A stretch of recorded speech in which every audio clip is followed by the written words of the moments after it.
केजरीवाल के टाइम पर एक बात समझनी चाहिए कि लोगों ने पढ़े लिखे लोगों ने सोचा था कि पढ़ा लिखा आदमी ला रहे हैं तो कम से कम ये बात करेगा। राजनीति को एक शुचिता वाली बात, पवित्रता वाली बात, कमिटमेंट वाली बात वो होगी, लेकिन अब वो बहुत बारों में ऐसा दिखाई देता है कि वो चीजें उतनी जितनी अपेक्षा करी थी वो उतनी नहीं हुई। लेकिन अभी भी मैं कहूंगा कि केजरीवाल अपर हैंड में है। दिल्ली की जो राजनीतिक स्थिति चल रही है, प्रश्न लग्न में कुंभ लग्न आई। खट पंचाशिका के अंदर एक सूत्र लिखा है कि यदि लग्न के अंदर पाप ग्रह शुभ होकर बैठा, पाप ग्रह ताकत में होकर बैठा हो तो वादी विजयी होता है। शनि महाराज वहां पूर्ण ताकत में बैठे हैं, लेकिन शुक्र साथ में बैठे हैं, तो मुझे ऐसा दिखाई देता है कि 50-50% चांसेस केजरीवाल के पूरी तरह से वो स्थिति दिखाई देती है कि अभी तक योजना है, आज पता नहीं क्या जो नई वो आने वाली है कि हमारे जो अमित शाह जी नया क्या खेल करने वाले हैं, क्या चीज, फ्री पीस की बात हो रही है। वो फ्रीबी का कंपटीशन हो रहा है। दहेज की तीसरी किश्त आ रही है आज। दहेज की तीसरी दहेज की तीसरी।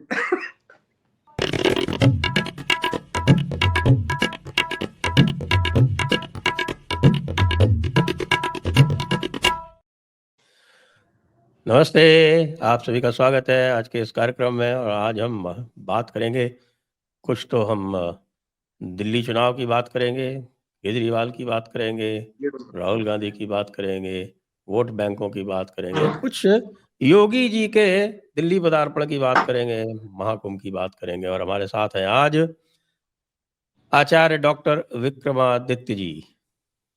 नमस्कार। प्रणाम आचार्य जी। आज पुनः मेरा सौभाग्य है कि आज जयपुर डायलॉग जैसे प्रतिष्ठित प्लेटफॉर्म पर, एक प्रतिष्ठित मंच पर मुझे पुनः आने का यहाँ सौभाग्य उपस्थित हुआ और आपके साथ बैठने के लिए आपकी जो विवेचनाएं हैं बहुत सुंदर रूप से पूरे भारत को, क्या पूरे विश्व को जगाने के लिए, पूरे इंटरनेशनल लेवल पे जो कार्य किया जा रहा है जयपुर डायलॉग की तरफ से बहुत बढ़िया है, स्तुति योग्य कार्य है। और जगाना ही सबसे बड़ा काम है, क्योंकि जगा दिया, हम कुछ और नहीं कर सकता, कोई व्यक्ति जगाना ही कार्य कर सकता है। और जयपुर डायलॉग जो बातचीत से जगा रहा है वही सबसे श्रेष्ठ कार्य लग रहा है। आपको बहुत बहुत धन्यवाद आपके इन वचनों के लिए। अब एक हम आरंभ करें उससे पूर्व आज एक बड़ा एक विवाद चल रहा है कि साहब ममता कुलकर्णी को महामंडलेश्वर बना दिया गया। तो ये जो अखाड़ा परंपरा है और जो 13 अखाड़े हैं और एक अखाड़ा परिषद है, तो ये अखाड़ा परंपरा तो आदि शंकर द्वारा स्थापित बताई जाती है। और उसमें उस समय जो है वो पुराने अखाड़े बनाए गए थे, लेकिन इसमें भी बाद में वैष्णव अखाड़े भी आ गए, वैष्णव अखाड़ों के साथ फिर उदासीन अखाड़े भी आ गए। और अब अखाड़ों ने भी अपने अखाड़े बनाने शुरू कर दिए, जैसे जूना अखाड़ा ने एक किन्नर अखाड़ा बना लिया। ये क्या सिस्टम है, जरा थोड़ा हमें समझाएं तो, क्या है ये? नहीं देखिए, मेरे सबसे पहले तो मेरा इस पे एक बड़ा एक साफ साफ क्लियर सबमिशन है कि कोई भी आ सकता है सनातन। सनातन वो खुला दरवाजा है कि कोई भी आ सकता है, क्या योगी क्या भोगी, कोई भी व्यक्ति यदि सनातन में इच्छा रखता है और उस परमात्मा से जुड़ना चाहता है तो मैं तो कह रहा हूँ सबका स्वागत होना चाहिए। इसमें मैं तो कहूंगा किसी जीव विशेष की क्या दिक्कत है। मैं तो कह रहा हूँ, हम तो कहें कोई किसी और भी योनि का व्यक्ति हो, कोई जीव हो, यहाँ तक तो कोई भी आ सकता है। तो तुलसीदास जी तो कह गए ना, जड़ चेतन, बिल्कुल किसी भी अवस्था जड़ चेतन जग जीव जत सकल राममय जान। तो उसमें तो जड़ और चेतन दोनों ही उन्होंने उसमें सम्मिलित कर लिया। अरे उसके बाद कबीरदास ने बहुत सुंदर बात बोली है, कबीरा खड़ा बाजार में सबकी मांगे खैर, ना कहूं से दोस्ती ना कहूं से बैर। तो जो भी आना चाहे परमात्मा के दरबार में तो मना है ही नहीं ना। तो ममता की कुलकर्णी आए, चाहे अमिताभ बच्चन आए, चाहे कोई और राहुल गांधी आए, हम किससे घृणा कर सकते हैं? एप्पल की कंपनी के मालिक ने बात ऐसी कर दी कि नहीं मैं तो खुला दरबार में कह रहा हूं, किसी को मना कहा है। और यहाँ तो ऐसा दरबार है कि सुन्नत भी नहीं करानी साहब। कभी तो जनेऊ कोट के ऊपर पहन लेते हैं और कभी जो है वो कुछ और बन जाते हैं, तो उनका तो पता नहीं चलता ना। वो तो एक प्रकार से फिल्म में एक्टिंग कर रहे हैं। तो ये तो बात आपकी सही है, क्योंकि रामानंदाचार्य जी तो कह गए थे ना कि जात पात पूछे नहीं कोई, हरि को भजे सो हरि का होई। तो वही स्थिति है, कोई दिक्कत नहीं। मैं कह रहा हूँ कोई भी, ममता कुलकर्णी भी आ रही है, उनका भी स्वागत है। देखिए इतनी अच्छी बात है कि आज सनातन से, एक टाइम ऐसा था दीक्षित जी कि लोग संत की बात सुनकर भगवा से मतलब एक अधूरा में भगवा भगवा भगवा दूर दूर हो जाओ, दूर करने की बात करते थे। किसी अच्छे से प्लेटफॉर्म के ऊपर कोई संत महात्मा साथ में खड़ा हो जाए तो कहते थे भाई साहब थोड़ा सा मैं अपने आप को, आज सब सनातन की तरफ आकर्षित हैं। मतलब कुंभ का एक ऐसा वातावरण बन गया है कि हर कोई चाह रहा है कि मैं डुबकी लगा लूं साहब। इससे मैं तो कह रहा हूं ये सनातन का एक गौरवशाली समय चल रहा है और सबके सब डुबकी लगाने के लिए ऐसे ललायित हैं, क्योंकि कहीं ना कहीं वो जो इच्छा है ना 144 साल बाद रहेंगे नहीं, वो एक ऐसा वातावरण बन गया है और ऐसा वातावरण बन गया है कि अच्छे अच्छे, क्योंकि सबने कहीं ना कहीं तो पाप किए हैं, निवृत्ति का मार्ग सब ढूंढ रहे हैं, निवृत्ति का मार्ग सबके सब ढूंढ रहे हैं, और उस निवृत्ति के मार्ग में एक डुबकी क्यों नहीं, बोले ये भी ठीक। और सनातन ने इसको सबसे बड़ी सनातन से कहा है कि भाई निवृत्ति के लिए आ जा, कोई दिक्कत नहीं है, कैसा भी है, अच्छा है बुरा है खराब है, तो परमात्मा की शरणों में, परमात्मा के चरणों में तो सबको स्थान मिल रहा है। तो ममता भी आ रही है, मैं कोई दिक्कत नहीं, लेकिन फिर भी ये एक विशेष तौर पे साध्वी बनना किसी को भी हो सकता है, साध्वी बनने में कोई निषेध नहीं है, कोई भी आ सकता है, लेकिन फिर भी अखाड़ों को एक परंपरा बनानी चाहिए कि किसको महामंडलेश्वर बना रहे हैं, किसको दायित्व। महामंडलेश्वर बनाने का अर्थ होता है कि आप एक क्षेत्र का दायित्व उसको दे रहे हैं, तो कम से कम उसको दायित्व, जैसा उन्होंने बोला कि 21 साल की मेरी साधना रही, मैंने किया, मैंने एग्जाम भी दिया, जो भी किया, जो भी उन्होंने बोला आज, मैं उसमें ज्यादा प्रश्न नहीं लगाना चाहता, क्योंकि मैं किसी को हतोत्साहित नहीं करना चाहता हूं। आ रहे हैं बहुत अच्छी बात है, लेकिन फिर भी अखाड़ा परिषद में बैठे हुए लोगों को इस बात को सोचना जरूर चाहिए, विचार जरूर करना चाहिए कि हम जिस प्रकार से लोगों को समाहित करने का प्रयास कर रहे हैं वो बहुत जरूरी है कि उसमें एक मर्यादा रखने का प्रयास किया जाए। जैसे कोई भी आ रहा है तो वहां पर एक संत परंपरा को निर्वाह करने के लिए उसके लिए स्थिति बननी चाहिए। देखिए हुआ क्या, ये 1950 के दशक में अखाड़ों में आपस में आमतौर पर लड़ाई रहती थी। पहले क्या व्यवस्था थी, शंकराचार्य जी के पदस्थ के नीचे समस्त व्यवस्था चलाई। शंकराचार्य जी ने 4 मठों की स्थापना करी और उसके अंदर सब चलता रहा। धीरे धीरे स्थिति विस्तार होती गई, तो महामंडलेश्वर इत्यादि बहुत सारे अखाड़े बनते चले गए। लोगों को उनको केंद्रीकरण करने के लिए विभिन्न ऑर्गेनाइजेशंस, विभिन्न अखाड़े बन के आए, और उनको सामंजस्य बैठाने के लिए मेरे को लगता है सरकार, जहां तक मुझे पता है कि जवाहरलाल नेहरू जी के टाइम पर अखाड़ा परिषद को रजिस्टर्ड कराने की व्यवस्था बनाई गई, और वो संत शंकराचार्य के नीचे नहीं लाए गए, वो बिल्कुल एक सेपरेट ऑर्गेनाइजेशन बना दी गई। और वहां पर कई प्रकार से अच्छे और खराब, 5 उंगलियां बराबर तो होती नहीं है, तो वहां किस प्रकार की उठापटक चल रही है वो सामने अभी तो शंकराचार्य के बनने में इतनी पॉलिटिक्स हो रही है, आप देखिए ना, वो बद्रिकाश्रम वाला अभी तक झगड़ा चल रहा है, सुप्रीम कोर्ट में लंबित है पूरा मामला, और सुप्रीम कोर्ट ने स्टेटस को कर रखा है। कलयुग है, हाई कोर्ट ने तो कहा था कि साहब की कोई भी नहीं है शंकराचार्य बद्रिकाश्रम का। वो क्या स्थिति है, कलयुग है, कलयुग के अंदर शंकराचार्य पद पर भी जाकर बैठना पड़े, तो अगर कोर्ट के आगे खड़ा होना पड़े, तो ये विचित्र विडंबना भारत में हो सकती है, बिल्कुल हो सकती है, भारत में है, सामने है, और हमने सामने देख रहे हैं। मेरे कृष्ण बोध आश्रम जी, माधवाश्रम, जो कृष्ण बोध आश्रम जी थे, वो हमारे पिताजी के मामा जी लगते थे। अच्छा। तो पिताजी ने मुझे अपनी जीवनी में लिखा है कि एक बार जब 1950 के दशक से पहले, शायद 40 के दशक में उनकी बात आई कि भाई उनको शंकराचार्य पद के लिए बात की जा रही थी उनके विवाह से पहले, तो वो मुझे सब व्यवस्था समझ में आई कि कैसे कैसे चुनाव होता था, किस प्रकार से व्यवस्था चलती थी, गुरु शिष्य परंपरा से जो सुंदर व्यवस्था थी। लेकिन अब जो व्यवस्था चल रही है उसमें हम ज्यादा बोलना, क्या स्थिति है वो जो भी है, लेकिन उसके लिए व्यवस्था बनाना आज बहुत जरूरी है, और बौद्धिक वर्ग ही जाग सकता है, बौद्धिक वर्ग को सामने आना चाहिए, और इन सब सुव्यवस्थाओं को व्यवस्थित करने के लिए, सुव्यवस्था थी उसको सुव्यवस्थित करने की पुनः आवश्यकता है। मैं कुव्यवस्था नहीं बोलूंगा, सुव्यवस्था थी, धर्म के युक्त करने के लिए व्यवस्था बनाई गई थी। महामंडलेश्वर, मंडलेश्वर, संत, ये सब के सब व्यवस्था को अच्छा करने के लिए बनाए गए थे। लेकिन कालांतर में हर जगह कहीं ना कहीं कुछ ना कुछ चक्रवाती स्थिति हो जाती है, तो उनको पुनः ठीक करने की व्यवस्था है, और बिल्कुल हम उम्मीद कर सकते हैं उनको भी ठीक करने की व्यवस्था की जाएगी। लेकिन जो भी आ रहा है, मैं कह रहा हूं सनातन किसी को मना नहीं करता। सनातन किसी भी पापी को, किसी भी राक्षस को, किसी भी दैत्य को, किसी भी किन्नर को, किसी भी स्थिति की योनि के जीव को उसमें आना कोई दिक्कत नहीं है, लेकिन आए तो मन मैला ना करे तो वो अच्छा रहेगा। देखने की आवश्यकता नहीं है वहां पर, क्योंकि तुलसी संसार में भांत भांत के लोग, वो रहेगी। अगर वहां जाकर भी हम इसको देखना शुरू कर देंगे ना, अगर वहां कुंभ में जाकर या संत मंडल में जाकर कि वो अच्छा है, तो फिर ईर्ष्या उत्पन्न हो जाएगी। जी, तो अब ये बताएं कि केजरीवाल जी जो हैं वो महाकुंभ में स्नान करने जाएंगे या नहीं जाएंगे?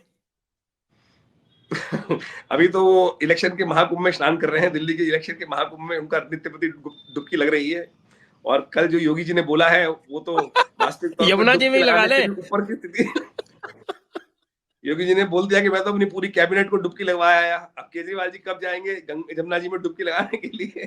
तो वो यहाँ की डुबकी लगाने की पहले यदि बात सोच लें कि जो उन्होंने 15 साल 10 साल पहले कहा था कि मैं यमुना को साफ कर दूंगा बहुत बढ़िया तरीके से, वो क्योंकि कल तो इतना बड़ा जो बात बोली गई सत्य बोली गई, लेकिन और लोग केजरीवाल साहब जब आए थे तो एक नई उम्मीद लेकर आए थे कि बदल देंगे, परिवर्तन कर देंगे, और लोगों ने वो हुजूम मैंने अपनी जिंदगी में नहीं देखा साहब। आपको याद होगा कि 2012 के अंदर जो रोड इंडिया गेट से लेकर साहब, वो आज भी वो आंखों के सामने आता है। मैं उस दिनों टीवी पे लाइव था, शायद इंडिया टीवी में बैठा हुआ था, और वहां मेकअप रूम के अंदर वो जो हुजूम दिखाई दे रहा था, वो इंडिया गेट से लेकर साहब कहां तक, कनॉट प्लेस तक, उतने सिर्फ मैंने कभी शायद मैंने तो उससे पहले नहीं देखे। एक नई उम्मीद लेकर आए थे। लेकिन अब जो स्थिति है वो जमुना के ऊपर जो बात करें या बहुत सारी और बात करें, दिल्ली की जो स्थिति है उसमें शायद उतने पक्के नहीं निकल पाए, लेकिन फिर भी लोगों का अटैचमेंट अभी भी उनके साथ है दिल्ली में, और ये उनका जादू है, इसको एक्सेप्ट करना चाहिए। इसमें कोई दो राय नहीं है कि जो पत्ते खेलने आते हैं, राजनीतिक पत्ते उनको खेलने आते हैं, उसके आगे बाकी बड़े बड़े पत्तेधारी जो है वो भी आज वो खिला रहे हैं। मैं कह रहा हूँ केजरीवाल खिला रहे हैं, और बीजेपी इस वक्त जिस चक्र में फंस गई है वो उनके पत्तों पे खेल रही है। सोचा 3 दिन पहले राजनीति के अंदर उन्होंने एक बयान दिया था। केजरीवाल पढ़ा लिखे आदमी है, केजरीवाल पढ़े लिखे आदमी, और उन्होंने रावण से को मृग बनवा दिया था। क्या वो ऐसे बोला हुआ? क्या उनको पता नहीं क्या वो क्या करना मतलब ऐसा नहीं कह सकते कि केजरीवाल नहीं जानते। केजरीवाल पढ़ा लिखा आदमी है, और आप भी आईएएस रहे हैं, वो भी उसी फेटर्निटी से आ रहा है, तो उनको ये नहीं पता थी क्या स्थिति है। वो बहुत सोच समझ के बोला गया था, कहां से मुद्दा बदलना था। वो जो शीश महल है उससे मुद्दा बदलकर, करप्शन से मुद्दा बदलकर कहां से कहां ले जाना था, वो उसको कला अच्छी आती है केजरीवाल को, और वो कर रहे हैं उसमें परिपाटी।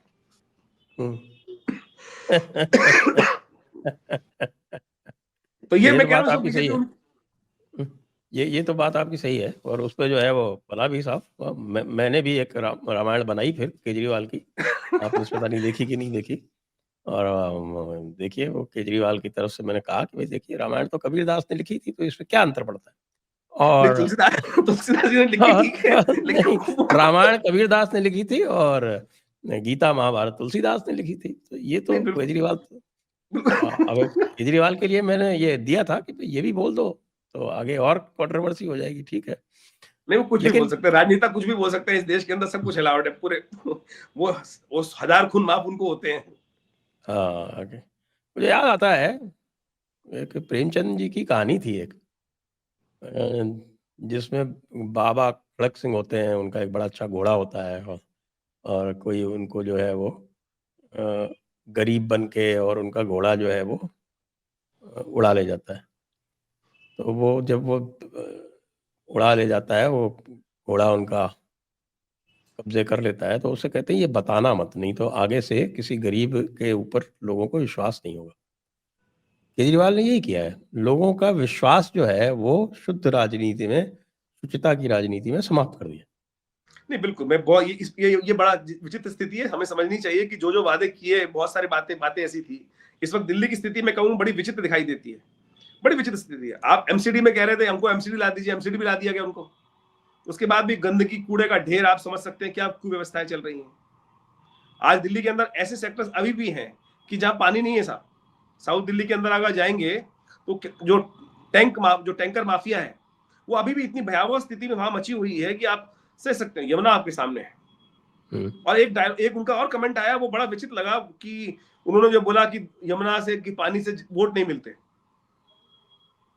भाई केजरीवाल के टाइम पर एक बात समझनी चाहिए कि लोगों ने सोचा था कि पढ़ा लिखा आदमी ला रहे हैं तो कम से कम ये बात करेगा कि राजनीति को एक शुचिता वाली बात, पवित्रता वाली बात, कमिटमेंट वाली बात वो होगी। लेकिन अब वो बहुत बारों में ऐसा दिखाई देता है कि वो चीजें उतनी जितनी अपेक्षा करी थी वो उतनी नहीं हुई। लेकिन अभी भी मैं कहूंगा कि केजरीवाल अपर हैंड में है। दिल्ली की जो राजनीतिक स्थिति चल रही है, और उसके बहुत सारे कारण हैं, दिल्ली की जनता बड़ी विचित्र जनता है जी। दिल्ली की जनता बड़ी विचित्र है और यहाँ एक ऐसी खिचड़ी है कि जो पूरे भारत के हर क्षेत्र से आई हुई जनता है, घाट घाट के पानी पी हुई जनता यहाँ पर उपस्थित है। और वो सारी जनता ऐसी है कि आप सोचें शायद अगर कहीं और नहीं होगा कि जो इलेक्शन होते हैं, सेंटर के इलेक्शन होते हैं, तो किसी और को चुन लेते हैं, और स्टेट का इलेक्शन होता है तो कोई और चुना जाता है, लगातार जीत चुन रहा है वो, लगातार हो रहा है, उनको ये। लगातार हो रहा है, 3 बार से हो गया और साहब। दिल्ली में शायद सबसे पढ़ी लिखी जनता होगी, दिल्ली में सबसे ज्यादा पढ़ी लिखी जनता, यही हम एक्सपेक्ट कर सकते हैं कि शायद दिल्ली में जो एजुकेशन लेवल ऑफ जो वोटर है वो सबसे ज्यादा होगा दिल्ली के अंदर। लेकिन फिर भी आप समझे कि वो उस राजनीतिक क्योस में फंस गए। और मैं कह रहा हूं वो दूसरी राजनीतिक पार्टी है, वो खिला रही है उनको, वो राजनीति, वो उस शतरंज की चाल में फंसती चली जा रही है केजरीवाल साहब के। आप समझे कि मतलब दिल्ली के अंदर जो मेन मुद्दे आज भी समझे कि आमतौर पर सड़क और विभिन्न राजनीतिक पार्टियां वो उनको मुद्दा दे रही हैं। सिक्योरिटी वाला इशू आप इतना बड़ा समझे कि क्या स्थिति हो गई है। मैं कह रहा हूं बीजेपी के लिए तो करो या मरो वाली स्थिति है, और बीजेपी जिस स्थिति में फंसी हुई है कि यहाँ मैं उसका कारण जो मुझे समझ में आता है, मैं बाहर रूप से बैठकर समझता हूं कि 70 कॉन्स्टिट्यूएंसीज हैं दिल्ली के अंदर असेंबली की, 700 कैंडिडेट हैं जो सीएम बनना चाहते हैं।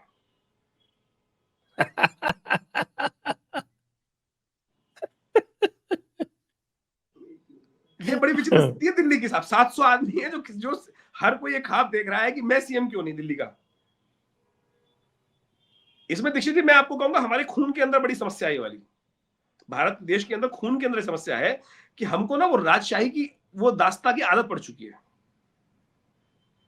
इस देश के अंदर वो राजशाही जो हमारे वो उस पे होती है ना, क्या हमको डेमोक्रेसी का आनंद लेना आता नहीं है। पहले राजा राज करते थे, फिर आक्रांता के राजा राज करते थे, फिर अंग्रेज राज करने लगे, और उसके बाद यहाँ पर गोरे अंग्रेज आ गए, जो काले अंग्रेज जिनको कहा जाता है, जो भारत के अंदर ऐसा परिवार आया कि जिन्होंने पूरे देश के अंदर जवाहरलाल नेहरू, इंदिरा गांधी, गांधी परिवार, और उसके बाद हमको डेमोक्रेसी की वो स्थिति समझ में नहीं आती है। और स्थिति समझे कि उसका जो स्थिति है कि हम सब वो आजादी का इतना बुरा फायदा उठाना चाह रहे हैं कि वो परिवर्तन का हम उस मतलब जो राजधर्म है क्या, वास्तविक तौर पे समर्पण भाव है। राजधर्म क्या, लेकिन आज जो राजनीति में ऐसे लोग वो आ रहे हैं जो वो अपना घर भरने आ रहे हैं साहब, वो एक बार आके 7 पुश्तों के लिए जो कमा के जा रहा है, वही स्थिति चल रही है आज भी। और इसमें परिवर्तन की आवश्यकता है, और मैं कहूंगा कि डायलॉग ही वो रास्ता है कि जागो भैया जागो, स्वांग रच के लोग आएंगे, स्वर्ण मृग बन के आएंगे, लोग स्वर्ण मृग बनकर आ रहे हैं।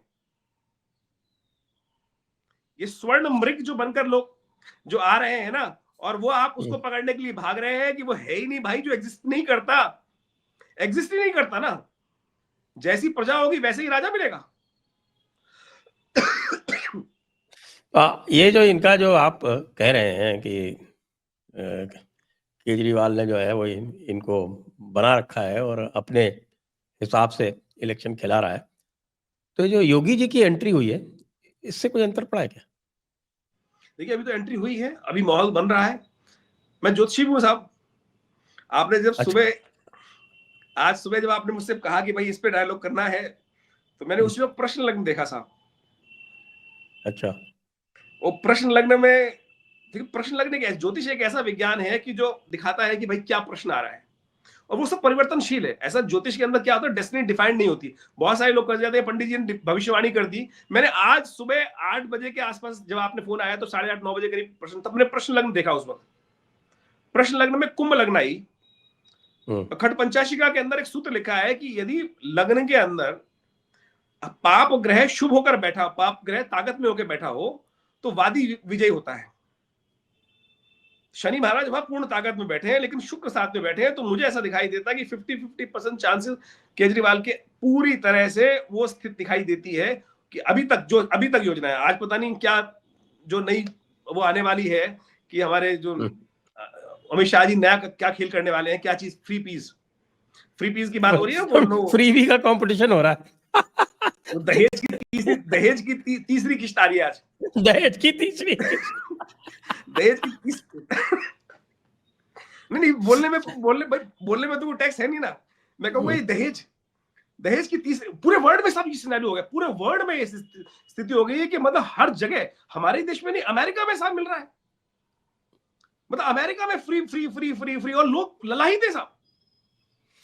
ये तो मतलब अल्टीमेटली जो वो कहा था ना, वो प्लेटो और एरिस्टोटल ने कहा था ना कि साहब ये डेमोक्रेसी जो है वो कुछ दिनों बाद फिर अल्टीमेटली खत्म हो जाएगी और ओलिगार्की से रिप्लेस हो जाएगी, वो साइकिल जो बनाया था।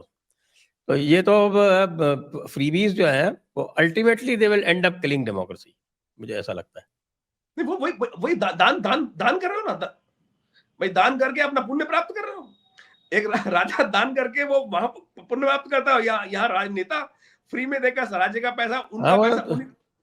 धर्म में तो ये लिखा है ना कि दान में पात्र को पात्र का विचार होना चाहिए, यहाँ तो पात्र को पात्र का कोई विचार नहीं है और अधिकतर को पात्र को ही दिया जा रहा है। तो दान जब को पात्र को दिया जाता है तो धर्म नष्ट होता है, तो राजनीति नष्ट हो रही साहब जी। नहीं, बीजेपी भी, मैं कहूँ बीजेपी की गलती है इसके अंदर। बीजेपी, आप सोच रहे कि मुझे बताइए दिल्ली वालों ने क्या गलती करी है भाई? अगर आप लाडली बहन योजना वहां ला दी आपने एमपी के अंदर, महाराष्ट्र के अंदर आपने लाडली बेटी योजना ला दी। लाडकी बहन, वहां लाडकी बहन है, यहाँ लाडली अब जो बहन भी है। वो महाराष्ट्र में उन्होंने जो के लाके दी तो दिल्ली में क्या दिक्कत थी लाने की? वहां पे कंडीशन अप्लाई कर रहे हो तो फिर खेलेगा वो। नहीं, मैं इसका विरोधी हूं कि नहीं मिलनी चाहिए, मैं कह रहा हूं बिल्कुल नहीं, जो जरूरतमंद लोग हैं उनको मिलनी चाहिए। लेकिन अगर आपको कांटे को निकालना है तो कांटे से कांटा की स्थिति निकाली जाएगी, जहर को जहर से मारा जाएगा। तो ये स्थिति बड़ी विचित्र है दिल्ली के अंदर साहब, पूरे भारत को। और भारत के अंदर जो व्यवस्था शुरू हो गई है, ये कहीं ना कहीं हमको फंसाने जा रही है, कहीं ना कहीं। जैसे वो एक ओपियम वॉर याद होगी आपको साहब, मंगोल चाइना शायद ओपियम वॉर कहां शुरू हुई थी? वो शायद मंगोल ने शुरू कर। नहीं, वो आपके अंग्रेजों और चाइना के बीच में थी। हाँ, वो जो उन्होंने जो नशे की आदत डाली थी, हाँ, वो ये वैसे। उन्होंने, क्योंकि उन्होंने ओपियम रेजिस्ट की तो इन्होंने उनको ऊपर जबरदस्ती उनसे वॉर करके और उनको ऊपर जबरदस्ती थोपी और सप्लाई भारत से होती थी। भारत में जो उस समय उनके एजेंट थे जो सप्लाई करते थे, वो आजकल के बड़े लब्ध प्रतिष्ठ उद्योगपति हैं। हाँ, तो वही स्थिति यहाँ वही फ्री आदत डाली जा रही है।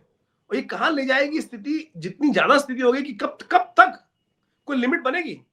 मतलब जैसे मैंने तीसरी जो दहेज की तीसरी किस्त जो बोली, मैं बोल रहा हूं, वो क्या है? वो तुम एक दोगे, तुम तीसरा दोगे, किसी घर बाप के घर से तो आनी नहीं।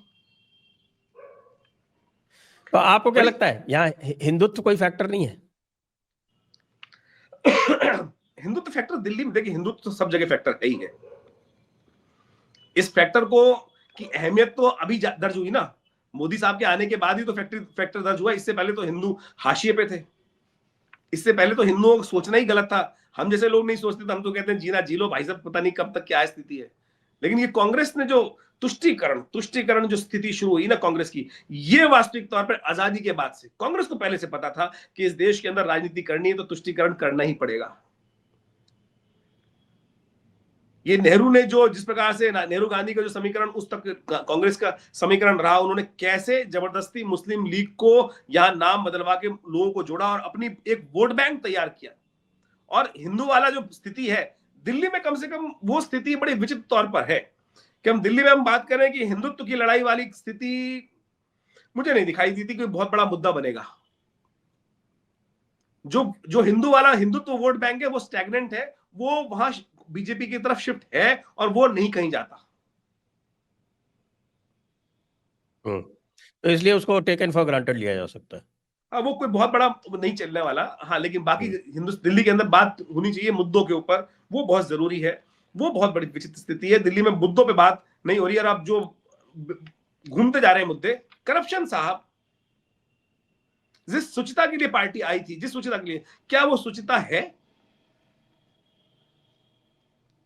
मुझे याद है कि एक वो उस टाइम पर एक रेलवे मिनिस्टर होते थे हमारे, और बहुत पुरानी राजनीति की बात है, एक एक्सीडेंट हुआ और उन्होंने अपना रिजाइन कर दिया।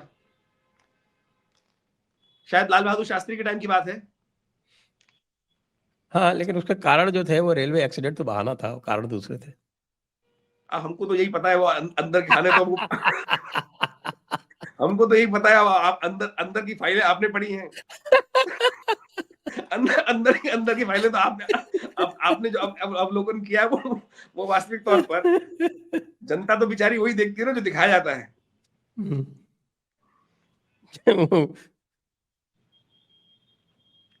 तो वो स्थिति बड़ी विचित्र, तो सुचिता होनी चाहिए, साहब सुचिता नहीं हो पा रही, तो वो कम से कम अगली बार से जो आपने अभी घोड़े वाली कथा सुनाई है ना, वो वही स्थिति होने वाली है कि वो दूध का जरा छाछ भी फूक फूक के पीने की स्थिति वाला आएगा ना, वो स्थिति बड़ी होगी। आगे विश्वास करना बड़ा मुश्किल होगा लोगों को कि कोई भी प्लानिंग, क्योंकि जो आंदोलन मैंने 2012 में देखा था, वो आंदोलन उस वक्त बाबा रामदेव का आंदोलन साथ में चल रहा था, केजरीवाल साहब का आंदोलन साथ में चल रहा था, जो दिल्ली की जनता रोडों पे निकली थी साहब, निर्भया कांड होके चुका था, जो एक आक्रोश मन में था कि राजनीतिक परिवर्तन लाना है, और वो कोलगेट पता नहीं कितने कितने वो एक के बाद एक करप्शन करप्शन करप्शन, लोग त्रस्त हो चुके थे, वो एक नई उम्मीद जागी थी।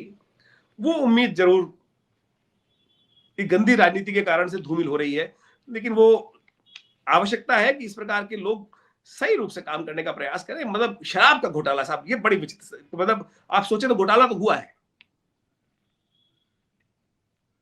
नहीं तो मैं यही पूछ रहा था कि जैसे योगी जी की एंट्री हुई, तो योगी जी ने जो सारी बातें करी, वो जो मुद्दे थे उनमें उन्होंने हिंदुत्व को नहीं छेड़ा, उन्होंने वो बातें छेड़ी, यमुना साफ है क्या, सड़कें कैसी हैं तुम्हारी, बिजली का क्या हाल है, पानी का क्या हाल है, तुम्हारे स्कूलों का क्या हाल है, और सामने मॉडल दिया उत्तर प्रदेश का। तो ये अलग तरह की जो है वो बात, क्योंकि आप जानते हैं योगी जी बड़े प्रखर वक्ता हैं और जो कहते हैं उसको करने में विश्वास रखते हैं, ऐसे नेता कम हैं।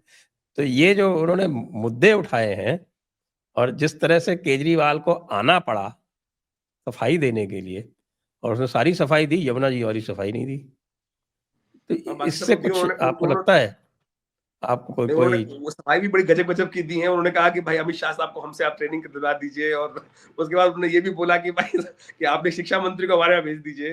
देखिए तुर्क के उनको भी खेलने आते, उनके भी खेल, शब्द बाण सब जगह है, शब्द बाण सब जगह है, ये स्थिति है। लेकिन बीजेपी के साथ समस्या है कि बीजेपी रूट लेवल तक उस बात को नहीं पहुंचा पा रही है।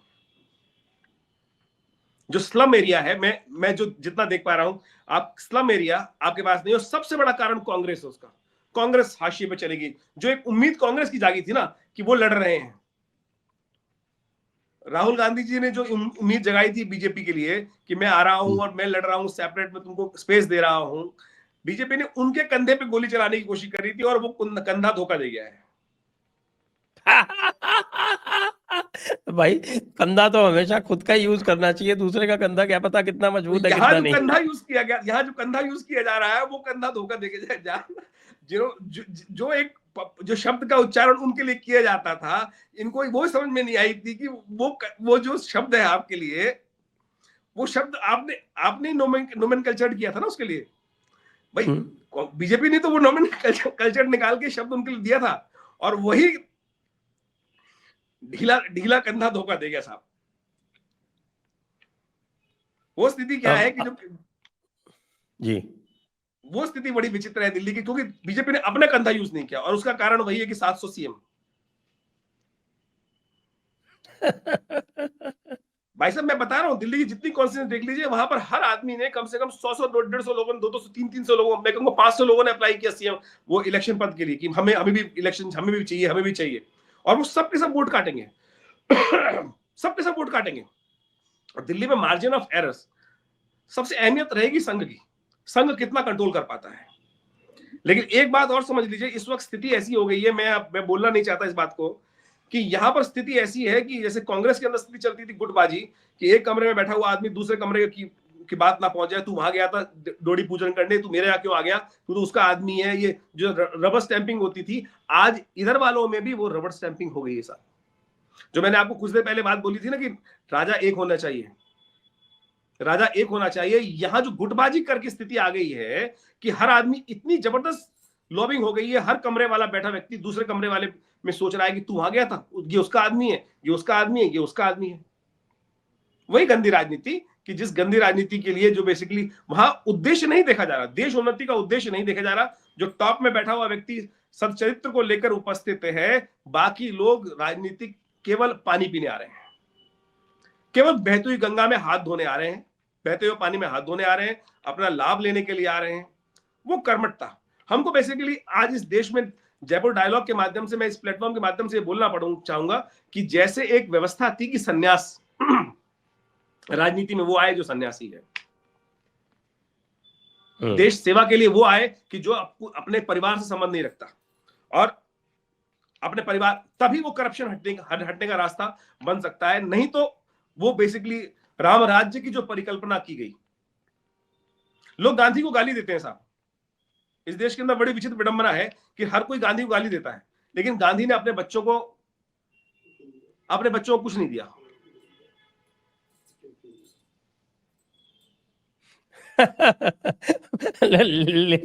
लेकिन बच्चे तो बेचारे जो है वो इतने, उनको तो इतना कष्ट दिया नहीं, बच्चों को आप कुछ मत दीजिए, कष्ट भी तो मत दीजिए ना, नहीं तो मणिलाल जी जाके मैं उस बारे में नहीं कह रहा, वो इस्लाम नहीं राजनीति कबूल कर लेते। कहीं ना कहीं तो कोई आदमी गिरता ही है, कहीं ना कहीं आदमी कोई गिरता है, कहीं ना कोई पिलर तो कमजोर हो ही जाता है। तो मैं कहूंगा, लेकिन राजनीति के अंदर आज हमको एक ऐसा व्यवस्था बनाने के लिए हमको एक प्रेरणा देनी चाहिए कि भाई राजनीति में ऐसे लोग आए कि नहीं तो ये करप्शन नहीं सुधरेगी, और नहीं तो ये दुरादोहन होता रहेगा। देश की जो संसाधन है वो बहुत विचित्र स्थिति में जाएंगे। और जो इस्लामिक फोबिया, इस्लामिक जो आक्रांता, इस्लाम का एक बहुत बड़ा प्रभाव है ना, वो जो सनातन सत्य लेकर खड़ा हुआ है वो खाने को तैयार बैठा है इन आपसी लड़ाई के कारण से। ये हमको समझ में नहीं आ रहा, पीछे वो जो जिस दैत्य दौड़ता हुआ आ रहा है, वो दैत्य दौड़ता हुआ आ रहा है, ये हमें समझने की आवश्यकता है कि वो दैत्य मुंह खुलाए बैठा है, और हम केवल राजनीतिक रेवड़ियां खाने के लिए यहाँ पर, राजनीतिक रेवड़ियां खाने के लिए अभी आज जी लूं, कल जी लूं, 10 दिन जी लूं। अरे देश को जियाने के लिए इन सब चीजों से आगे बढ़ने की आवश्यकता है। वो कोई नहीं सोच रहा है कि जो इस्लाम एक भयावह स्थिति भारत के अंदर बना हुआ है, ये भयावह स्थिति भारत के लिए बनी हुई है साहब, और इन केवल जो बैठे हुए लोग, ये लोग वो उसको खराब कर रहे हैं। ये देश एक टर्निंग पॉइंट पर है इस वक्त, ये देश एक टर्निंग पॉइंट पर है, और उस टर्निंग पॉइंट पर बहुत सारे पिलर्स हैं जो डगमगा रहे हैं। उस राजनीतिक जो स्थिति में भारत को विश्व गुरु बनाने की तरफ ले जाने की स्थिति है, वो खराब हो रही है साहब। ये आज बहुत जरूरी है कि इसके लिए कायाकल्प करने के लोगों को जगाने की आवश्यकता है। जागो महाराज, कहां क्या कर रहे हैं, क्या स्थिति मच रही है। आपने कभी देखा है कि किसी शक्तिहीन को किसी ने विश्व गुरु माना है या गुरु माना है? हम विश्व गुरु बनने की बात कर रहे हैं, विश्व गुरु तो तब बनेंगे ना जब विश्व शक्ति बनेंगे। बिना शक्ति के कौन गुरु है? गुरु में भी लोग कोई प्रतिभा देखते हैं, कोई विलक्षण, कोई ऐसी चीज देखते हैं जिसको लेके उसको गुरु मानते हैं। ऐसे थोड़ी होता है कि नहीं नहीं हम बड़े शांति प्रिय हैं, अपनी कायरता को हम शांति बोलते हैं। नहीं, वो बिल्कुल, वो तो हम वो उसमें हम नहीं कह सकते, लेकिन आगे बढ़ने की संकल्प तो सोच सकते हैं कि आगे बढ़ने के लिए कुछ नया दिशा दी जाए, आगे बढ़ने के लिए कुछ नई दिशा दी जाए, तो उसके लिए तो वो चीज आवश्यकता है। लेकिन विश्व आज हमसे बहुत आगे निकल रहा है, बहुत आगे, चाहे साइंटिफिक पैरामीटर्स हो, चाहे किसी भी चीज में मॉनेटरी पैरामीटर्स हो, विश्व हमसे बहुत आगे है। लेकिन उस दिशा में हमें, क्योंकि हमारी जनसंख्या जिस हिसाब से हम सबसे बड़े होने जा रहे हैं, लेकिन उसके लिए हम तैयार बिल्कुल नहीं है। जो आगे बढ़ने की जो स्थिति बच रही है उसके लिए हम कर सकते हैं कार्य, लेकिन हमें हमारा आज जो स्थिति है, मैं कहूँ धर्म के दृष्टिकोण से कम देखने की आवश्यकता है कि धर्म के दृष्टिकोण से बहुत सारी चीजें, कि हमारी संस्कृति जो है वो बहुत हाशिए पर जा रही है। ये केवल डुबकी लगाने से, सनातन के लिए कर लेने से सनातन की रक्षा नहीं होने वाली, हिंदू धर्म की रक्षा नहीं होने वाली। ठीक है, इतना बड़ा हमने तो इसका इंस्टीट्यूशनल मैकेनिज्म है नहीं। शंकराचार्य जी ने बनाया था 2000 वर्ष पूर्व, लेकिन आज का जो हिंदू समाज है उसने इंस्टीट्यूशनल मैकेनिज्म तो बनाया नहीं। जब तक इंस्टीट्यूशनल मैकेनिज्म नहीं होगा तब तक वो कैसे होगा? हम कहते हैं कि साहब हमें एक्सपेंशन नहीं करना है, जो एक्सपेंशन नहीं करेगा वो जड़ हो गया, और जड़ होने के बाद तो फिर विनाश ही होता है। नहीं, उसके लिए तो कुव्यवस्थाएं बदल चुकी हैं साहब। आज की तारीख में मैं कहूंगा संत मंडल में भी वो लोग जा रहे हैं, मेजोरिटी ऑफ 95%, 99% वो लोग होंगे कि जो मैं कह रहा हूं एजुकेशन लेवल में वो है ही नहीं। आज जो भी हमारे, आज हम शंकराचार्य की जो आध्यात्मिक क्षेत्र की बात कर रहे हैं, कुछ सिलेक्टेड लोग हैं जो एजुकेशन के लेवल पर उस पैरामीटर पर, साइंटिफिक पैरामीटर पर चीजों को रख रहे हैं। मेजोरिटी ऑफ द लोग जो है वो तो केवल अपने जीवन को बस काट रहे हैं। बस ठीक, कुछ और नहीं मिलता तो पंटाई वाला काम कर लेते, कुछ और नहीं मिलता तो साधुत्व बनकर भगवा रंग रख के स्थितियों में पहुंच जाते हैं। तो इसीलिए तो अध्यात्म का जो आज स्थिति हो रही है कि कोई भी जाकर अपने लाभ के लिए सोशल मीडिया पे आगे बढ़ जाऊं, फिल्म बन जाऊं, एक्टर बन जाऊं, वहां जाके वो अपना लाभ, स्वांता लाभ के लिए, स्वल्प लाभ के लिए, छोटी सी लाभ के लिए इन समस्त इतनी सुंदर व्यवस्था को बर्बाद होते चले जा रहा है। मैं कहूंगा आज के आधुनिक जो शंकराचार्य जो जो मठाधीश है ना, मैं कह रहा हूं वो ब्यूरोक्रेट्स हैं। अच्छा। भाई आप समझिए, मैं पहले जो मंत्री बनते थे, वो जो संत महात्मा चाणक्य क्या थे? चाणक्य वो बौद्धिक वर्ग था। संत महात्मा तो नहीं कह सकते उनको, वो बौद्धिक वर्ग था।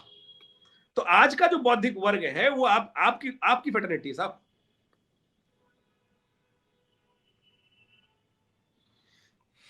उनके बारे में तो कभी अलग से बात कर सकते हैं।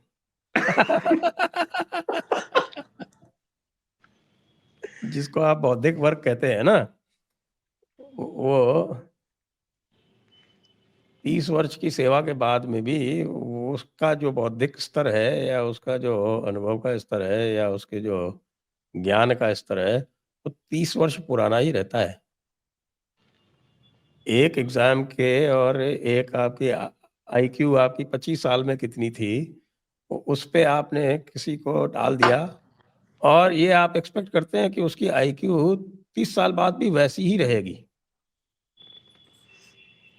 क्योंकि एक समय उसकी ऐसी थी। विचार किया जा सकता है, विचार करना चाहिए। मैं तो कहूँ विचार करना चाहिए इस संबंध में। तो दिल्ली का इलेक्शन बहुत मजेदार होने वाला है इस बार। और तो बहुत एक बात ये दिल्ली के इलेक्शन की बात में है, एक स्पेसिफिक चीज जो मैं पूछना चाहता हूँ आपसे, वो थोड़ा उसके ऊपर प्रकाश डाले। ये जो बात आ रही है कि साहब की भाई ठीक है, आम आदमी पार्टी चुनाव जीत सकती है, लोग कह रहे हैं आम आदमी पार्टी चुनाव के जीतने हैं के अधिक चांसेस हैं, लेकिन केजरीवाल और आतिशी और आपका ये सिसोदिया, ये तीनों चुनाव अवश्य हारेंगे। इसमें कितनी सत्यता है? देखिए, ऊंट तो किसी भी करोड़ बैठ सकता है। राजनीतिक माहौल इतना है, स्थिति आप समझेंगे क्या क्या चल रहा है। अभी कुछ दिन पहले एक डायलॉग आया था, एक टीवी पर स्टिंग ऑपरेशन था, कुछ था, वो कह रहा है कि मैं 1000 रुपए दे गया, मुझे 2000 मिल गए। एक शायद औरत का आया था, शायद आतिश जी के क्षेत्र से आया था कि मुझे 1000 मिले हैं, मुझे 2000 मिले हैं। सोचो झुग्गी में क्या स्थिति चल रही है आज की तारीख में। अगर ये बातें आ रही हैं तो क्या बंदरबाट चल रही है, क्या बंदरबाट चल रही है साहब, क्या स्थिति है दिल्ली जैसे शहर में। ये स्थिति है वास्तविक तौर पर।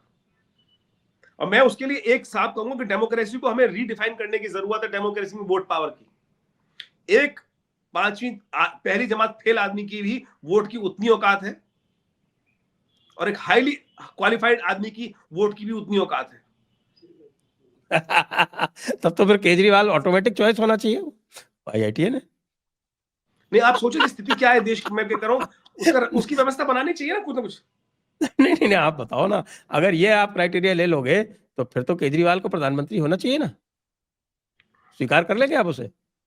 खाली अगर एजुकेशन, अगर क्वालिफिकेशन हो, देखिए मैं आपको निवेदन कर रहा हूं कि क्वालिफिकेशन और एजुकेशन अलग अलग चीजें, एजुकेशन और नॉलेज अलग अलग चीजें, और नॉलेज और विजडम तो बिल्कुल ही अलग अलग चीजें। बिल्कुल, आप सहमत हैं? बिल्कुल, सब बिल्कुल बिल्कुल चीज अलग है कि अनपढ़ गंवार की भी विजडम ऐसी हो सकती है कि जो रामकृष्ण परमहंस, आप उसके सामने प्रैक्टिकल एग्जाम्पल हैं।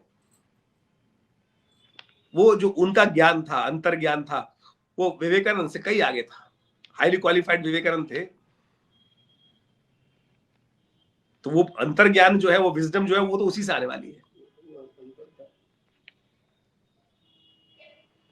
तो वो चीज तो बिल्कुल ठीक है, लेकिन राजनीतिक दृष्टिकोण से तो हम समझें कि जो आपने बात बोली है, बहुत जबरदस्त टक्कर है साहब, बहुत जबरदस्त टक्कर है। लेकिन मुझे लगता है केजरीवाल निकाल सकता है स्थितियों को। अपना चुनाव भी निकालेगा, निकाल सकता है शायद। लेकिन आतिशी को तो सुना केजरीवाल स्वयं हराना चाहता है। अब राजनीति में कौन स्थिति क्या है वो तो अंदर खाने तो बहुत सिसोदिया को विचित्र भी स्थिति हराना चल, चाहता है। देखते हैं बिल्कुल क्या स्थिति हो सकती है। जो जंगपुरा हम का इलेक्शन है वो भी बड़ा क्रिटिकल है। जंगपुरा के अंदर जो स्थिति है, सारा सारा चीज दामोदारी इस पर डिपेंड करेगी, कांग्रेस कितनी, वो जो साहब का कंधा कितना स्ट्रांग रहता है। नहीं, देखिए कांग्रेस और तो कुछ नहीं करेगी। राहुल गांधी तो आप जानते हैं, वो तो वीतरागी है।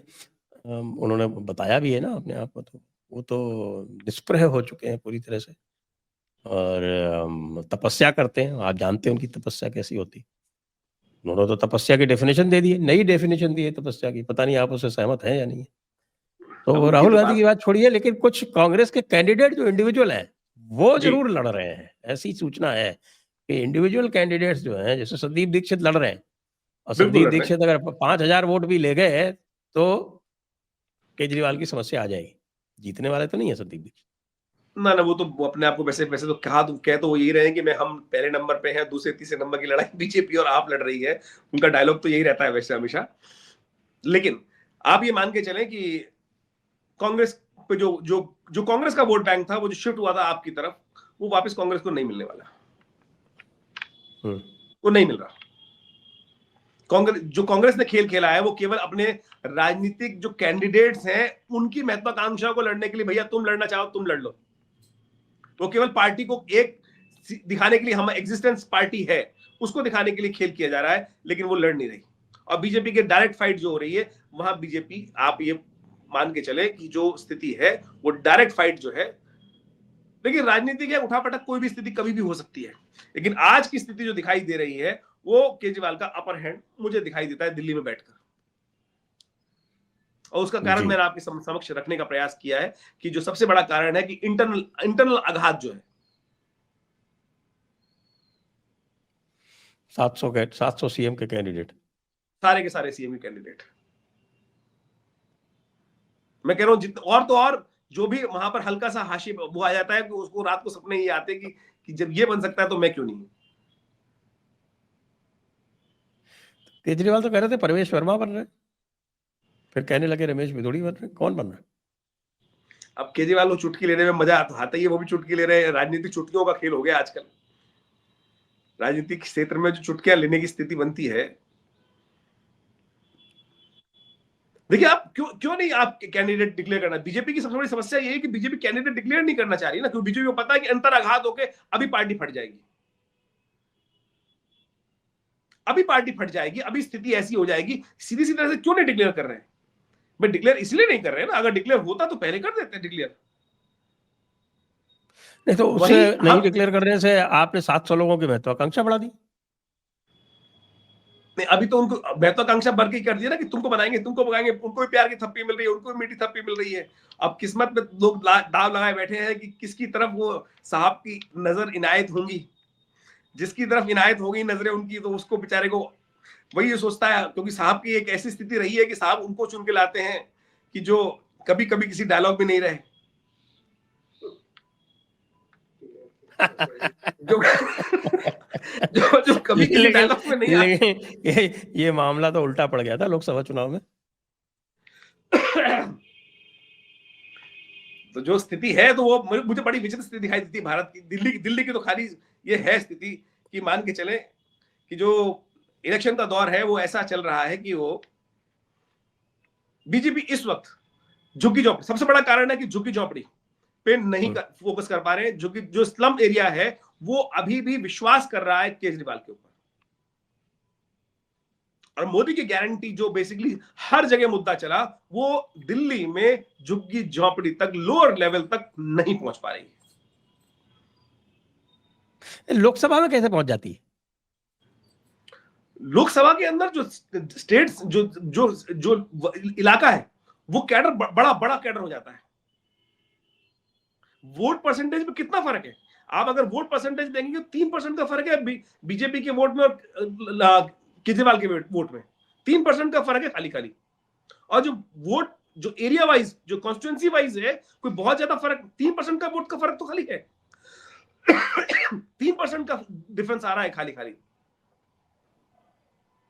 किसमें, लोकसभा में या असेंबली के इलेक्शन में, लास्ट असेंबली के इलेक्शन आप देखेंगे तो जो बीजेपी का और ये जो आप पार्टी का वोट शेयर फर्क है वो 3% के आसपास, करीब करीब 20 कॉन्स्टिट्यूएंसीज में जो इलेक्शन का जो वो जो मार्जिन ऑफ विन था वो करीब करीब 500, 1000, 2000 वोट 20 कॉन्स्टिट्यूएंसीज के अंदर। मेरे ख्याल से तो ज्यादा था। एक मिनट चेक करके आपको सामने रखता हूं।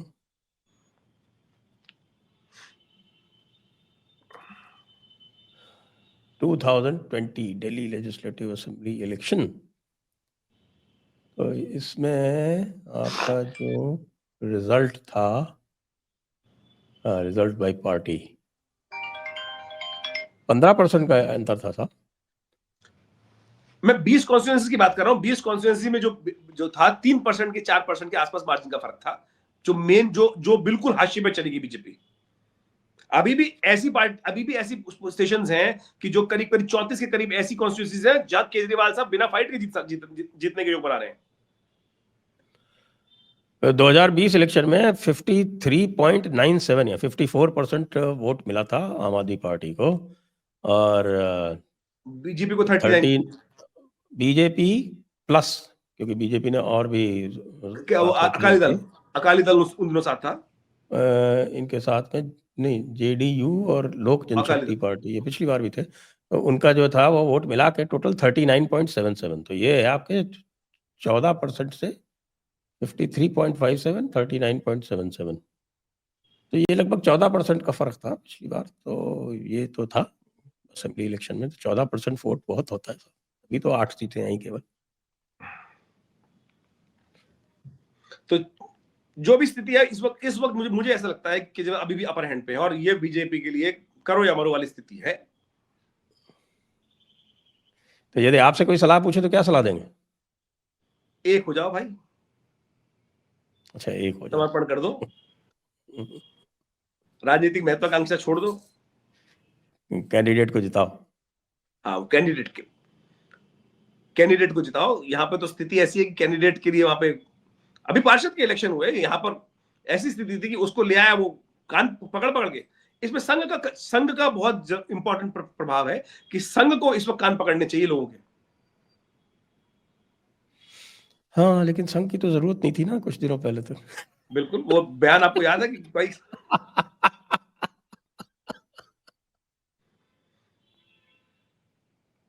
संघ जब बड़े बूढ़ों की तरह खड़ा होगा, कान पकड़ेगा, वही चीज स्थिति ठीक कर सकता है। और अभी भी परिवर्तन, अभी 10 दिन है, अभी 10 दिन में बहुत कुछ परिवर्तन के रास्ते बन सकते हैं, बहुत परिवर्तन का रास्ता बन सकता है। और मेन एक होके लड़ेंगे तो बिल्कुल निकाल सकते हैं। अभी भी नहीं, एक होके लड़ेंगे तो निकाल सकते हैं। आप सोचे कि मतलब इन लोगों को धर्म कब याद आता है?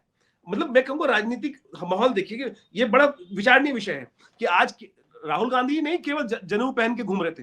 आप समझे कि हमने एक मुद्दा उठाया था बहुत दिन पहले कि हमारा, आपको याद होगा बीजेपी का टाइम पे कहा जाता था जब लड़ रही थी कि मंदिरों को लिबरलाइज किया जाए, मंदिरों को छोड़ा जाए।